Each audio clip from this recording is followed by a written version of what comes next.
Menanggapi posisi Sriwijaya FC yang masih berada di zona bawah dan kemungkinan dapat terdegradasi ke Liga 2, Gubernur Sumsel Herman Deru mengajak semua pihak yang terlibat di dalam manajemen Sriwijaya FC untuk bersatu untuk menyelamatkan Sriwijaya FC agar dapat bertahan di Liga 1 musim depan.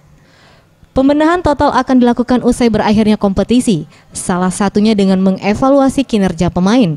Menurutnya, untuk musim depan tidak menutup kemungkinan pemain asli Sumsel akan mengisi skuad utama Sriwijaya FC musim depan. Teruskan dan mudah-mudahan didukung masyarakat untuk SFC, untuk menyelamatkan SFC menjadi kebanggaan. Dan yang paling penting, olahraga itu bukan hanya profesional tapi juga ada yang amatir. Kemarin sudah saya buat surat edaran kepada seluruh bupati wali kota untuk menghidupkan secara aktif olahraga sepak bola di desa, kelurahan, SD, SMP, SMA dan semua, dan goalnya memperebutkan piala gubernur.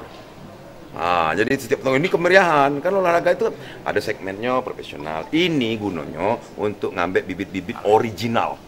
Aku harapkan dengan SFC yang terus berkesinambungan, kaget pemainnya asli, ada Meranjar, ada Sekeraje, ada Uang Sekayu, banyak orang Belitang juga yang jadi. Nah, itu harapan aku. Jadi tidak ada gitu ngarep ke yang orang Afrika, itu penting. Kaget gitu, sedikit-sedikit gitu geser mereka.